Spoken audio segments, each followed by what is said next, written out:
नमस्कार, आप सभी का स्वागत है एक ऐसे वीडियो में जो हर भारतीय से जुड़ा हुआ है। क्योंकि 15 अगस्त 2022 को जब मैं ये वीडियो रिकॉर्ड करके आप लोगों के साथ शेयर कर रहा हूँ, भारत अपने आज़ादी का 75 साल पूरा कर रहा होता है। लेकिन अगर हम थोड़े से इतिहास में जाए तो इंडिया के अलग अलग प्रांत करीब करीब 1200 सालों तक गुलाम रहे, जिसमें से काफी सालों तक मुगलों ने शासन किया, जबकि लगभग 150 सालों तक अंग्रेजों ने इंडिया पे राज किया। हो सकता है कुछ हिस्से ऐसे रहे जहां पर अंग्रेजों का कब्जा नहीं था, लेकिन अगर हम देखें तो पूरा इंडिया 1857 में गुलाम हुआ, क्योंकि उसके पहले पूरे भारत पर संपूर्ण कब्जा किसी का नहीं था। असली गुलामी की शुरुआत 1600 ईस्वी से ही हो गई थी, जिसमें डच, फ्रांस, पुर्तगाल, ईस्ट इंडिया कंपनी, ब्रिटिश राज सभी ने अलग अलग हिस्सों में राज किया, परंतु केवल ब्रिटिश राज ही संपूर्ण गुलाम बनाने में सक्षम रहा, जो साल 1857 से लेकर 14 अगस्त 1947 तक रहा।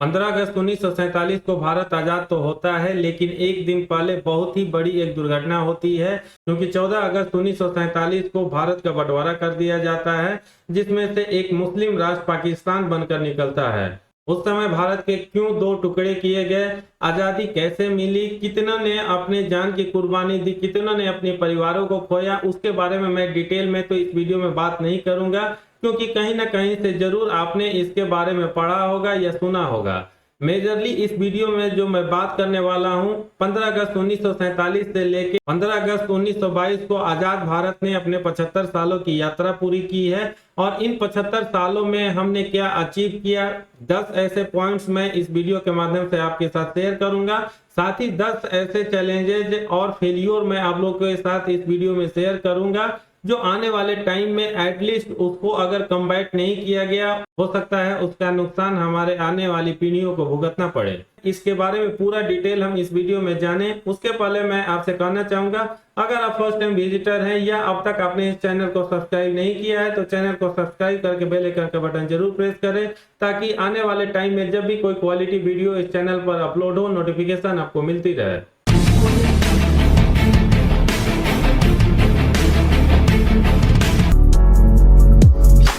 दोस्तों, पिछले 75 सालों में जो हमारा मेजर अचीवमेंट रहा, इस लिस्ट में सबसे पहले नंबर पर मैं रखूंगा हेल्थ सेक्टर को, क्योंकि इस सेक्टर में हमने काफी अच्छा काम किया है। 1947 से 48 के पीरियड को अगर हम देखें, उस टाइम हमारे पास हेल्थ सेक्टर में इंफ्रास्ट्रक्चर काफी कमजोर हुआ करते थे, लेकिन इन 75 सालों में इस सेक्टर में इंडिया ने बहुत अच्छा काम किया है, जिसकी वजह से इंडिया में पोलियो बिल्कुल खत्म हो गया। हाल फिलहाल ही हमने कोरोना पेंडेमिक को भी देखा, जिस तरह से इतने बड़े देश में इतने ज्यादा पॉपुलेशन के साथ हम लोगों ने कोरोना के साथ लड़ा, जिस तरह से वैक्सीन का हमने खुद ही मैन्युफैक्चरिंग किया और एक तरह से ड्राइव चलाकर सारे लोगों को वैक्सीनेशन किया गया, और साथ ही इंडिया के बाहर भी बहुत सारे देशों को हमने हेल्प किया। ये दिखाता है कि हेल्थ सेक्टर में हमने कितना काम किया है और अभी हम फिलहाल किस लेवल पर हैं। मेडिसिन के क्षेत्र में आज ना सिर्फ हम अपनी रिक्वायरमेंट फुलफिल कर रहे हैं, बल्कि इंडिया के बाहर भी बहुत सारे डेवलप्ड नेशन हो या डेवलपिंग नेशन हो, उनको हमारे देश से मेडिसिन का एक्सपोर्ट किया जाता है। 1960 के दशक तक हमारी लाइफ एक्सपेक्टेंसी मात्र 32 साल हुआ करती थी।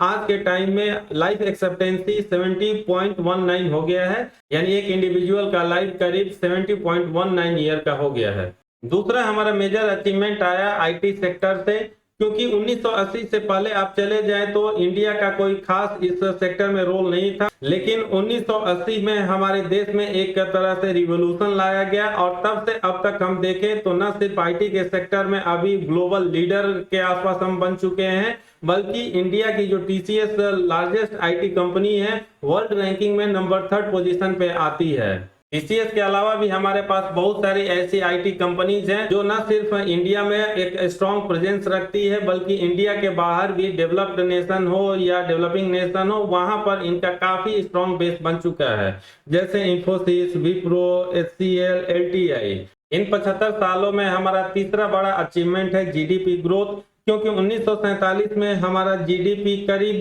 2.7 लाख करोड़ रुपीस का हुआ करता था, जो 2022 में बढ़ के 148 लाख करोड़ तक पहुंच चुका है, जो फिलहाल पूरे वर्ल्ड में USA, China, Japan, Germany, UK के बाद नंबर 6 पोजीशन पे आता है। 1950 से 51 के पीरियड में जो हमारे पास फॉरेक्स रिजर्व मात्र 1029 करोड़ का हुआ करता था, वो बढ़ के 2022 में 46.17 लाख करोड़ तक जा पहुंचा है। हमारा चौथा अचीवमेंट आता है इंफ्रास्ट्रक्चर के क्षेत्र से, क्योंकि कोई भी देश तब तक अच्छा ग्रोथ नहीं कर सकता जब तक कि उसकी बुनियादी सुविधाएं काफी स्ट्रांग ना हो, अच्छी ना हो। इसलिए इंफ्रास्ट्रक्चर के क्षेत्र में भी इंडिया ने काफी अच्छा काम किया है। आजादी के टाइम में मात्र हमारे पास 0.4 मिलियन किलोमीटर का रोड हुआ करता था 1950 तक, जबकि अगर करंट टाइम में हम बात करें तो 2021 के एक डेटा के हिसाब से ये करीब 6.4 मिलियन किलोमीटर हो गया है। हाईवे के अलावा हमने बहुत सारे ब्रिजेस, फ्लाईओवर्स भी डेवलप किए हैं, जो कि बहुत जरूरी थे बढ़ते पॉपुलेशन और बढ़ते इंडस्ट्रियलाइजेशन की वजह से। जो 1947 से 50 के पीरियड में बहुतेरे गांव रोड से कनेक्टेड नहीं हुआ करते थे, इसलिए हर विलेज को मेजर रोड से कनेक्ट करने के लिए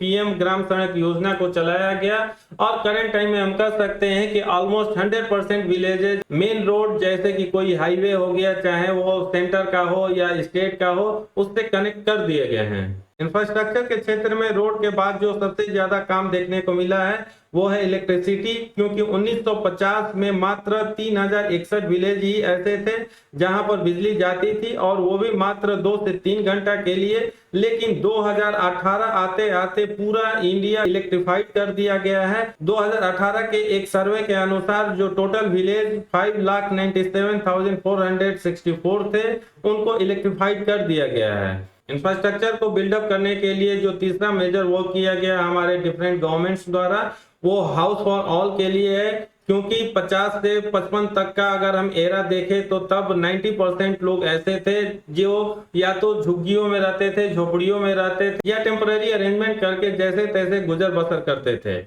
लेकिन 2020 आते आते ऑलमोस्ट 98% जो फैमिली इंडिया में रहती है, उनके पास अपना खुद का पक्का मकान है। इंफ्रास्ट्रक्चर में जो चौथा मेजर वर्क किया गया वो टेलीकॉम के क्षेत्र में हुआ, क्योंकि 1947 से 48 के पीरियड मात्र 0.23% ही पब्लिक ऐसी थी जिनके पास लैंडलाइन का कनेक्टिविटी था। लेकिन 2022 तक आते अब हम 5G लॉन्च करने वाले हैं, और 82% घर ऐसे हैं जहां पर किसी न किसी के पास स्मार्टफोन जरूर है, और ऑलमोस्ट 98% फैमिली के पास अपना खुद का मोबाइल है। हमारा पांचवा मेजर अचीवमेंट है फूड ग्रेन्स और इसके रिलेटेड आइटम प्रोडक्शन का, क्योंकि 1947 के पीरियड में हम देखें तो इंडिया के पास इतने उर्वरक जमीन नहीं हुआ करते थे जहां पर हम अपने खाने पीने के लिए खुद फूड ग्रेन्स का पैदावार कर सके, और स्पेशली गेहूं के लिए हम काफी हद तक अमेरिका पे डिपेंडेंट थे। वहां से इंडिया ने इस क्षेत्र में काफी अच्छा काम किया और एक तरह से ग्रीन रिवॉल्यूशन लाया गया।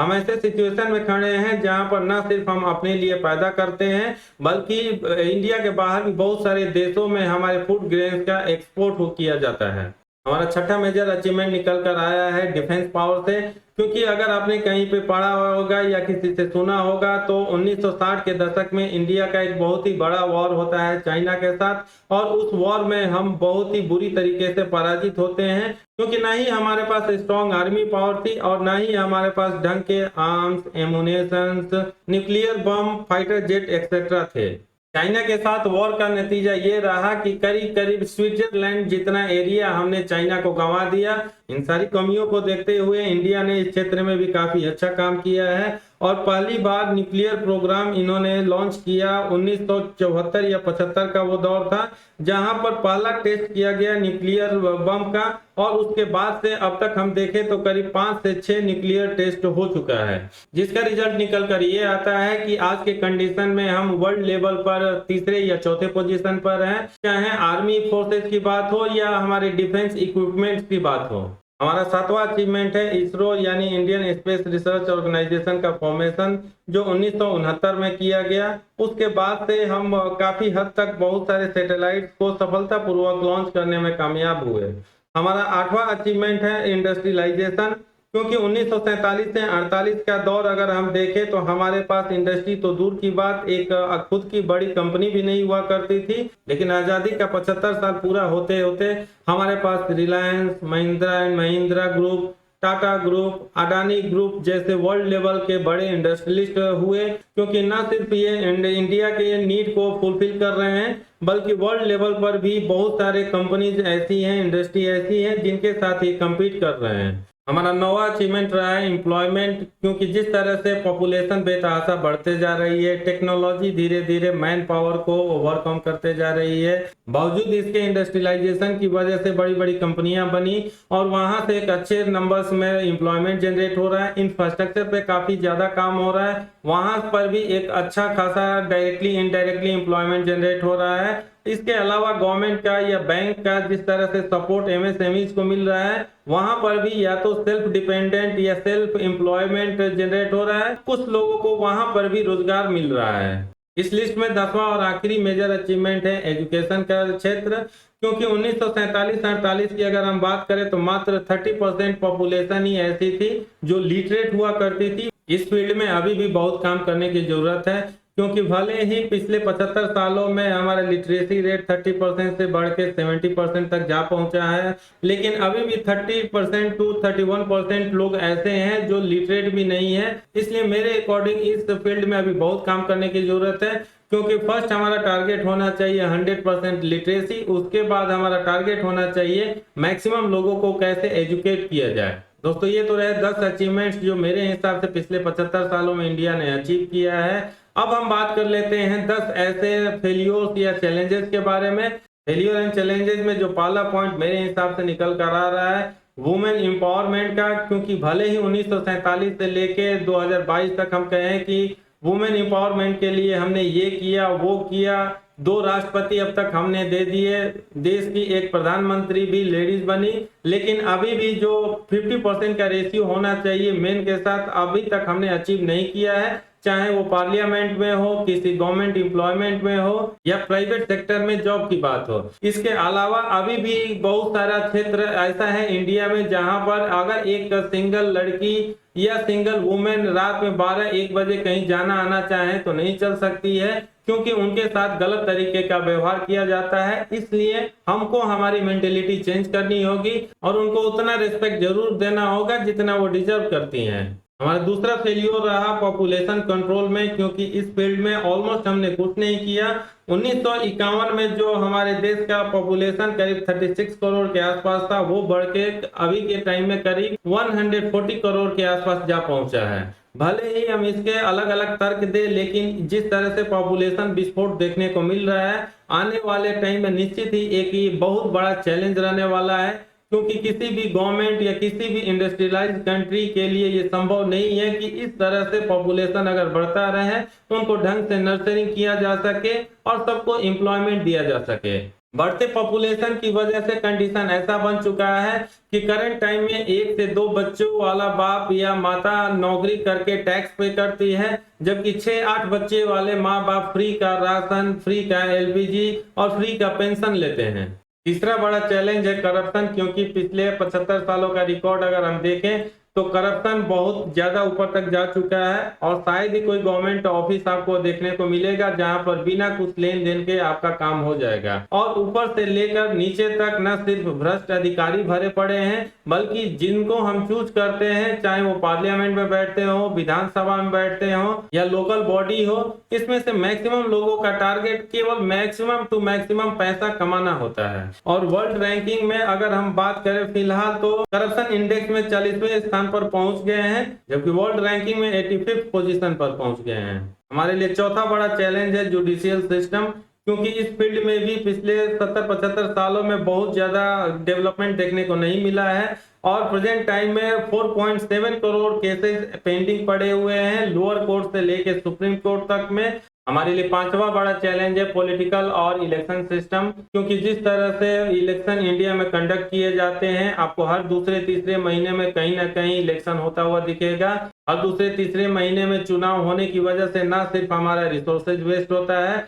बल्कि टैक्स पेयर का हजारों करोड़ रुपया पर ईयर केवल इलेक्शन के नाम पर बर्बाद कर दिया जाता है। हमारे लिए छठा बड़ा चैलेंज है कम्युनलिज्म, क्योंकि अगर आप देखें तो भले ही 1947 में केवल इसी के बेस पर इंडिया का बंटवारा किया गया और दो देश बन गए, बावजूद इसके एक बार फिर से कम्युनलिज्म बढ़ते जा रहा है और किसी भी एक कम्युनिटी का दूसरे कम्युनिटी के साथ जो हार्मोनी होनी चाहिए वहां पर एक बहुत बड़ा गैप बनने लगा है। सातवां बड़ा चैलेंज है रीजनलिज्म, क्योंकि इंडिया का ब्यूटी माना जाता है अनेकता में एकता, लेकिन धीरे धीरे हम देख रहे हैं कि रीजनलिज्म भी बढ़ते जा रहा है। आठवां हमारे लिए चैलेंज है इलिटरेसी, क्योंकि जैसा कि मैंने बताया एजुकेशन में हमने थोड़ा बहुत काम किया है, लेकिन अभी भी इलिटरेसी रेट हमारे पास 30 to 32% के बीच में चल रहा है और इन पूरे पॉपुलेशन को लिटरेट करने के लिए अभी काफी हम लोग को काम करने की जरूरत है। हमारे लिए नौवां फेलियर या चैलेंज है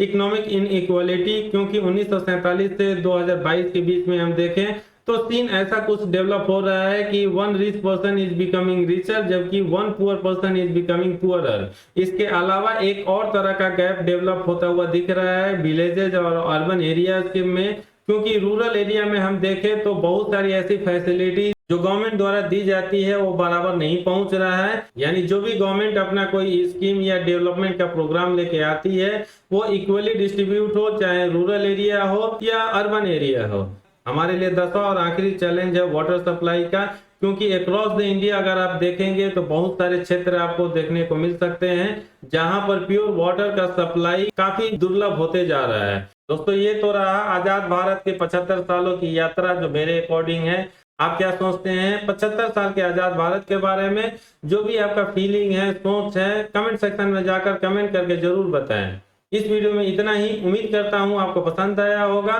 पसंद आए तो लाइक का बटन शेयर करके अपने जानने पहचानने वालों के साथ जरूर शेयर करें ताकि वो भी जान सके इंडिपेंडेंट इंडिया का पिछले 75 सालों का यात्रा कैसा रहा। इस वीडियो में इतना ही। धन्यवाद। जय हिंद।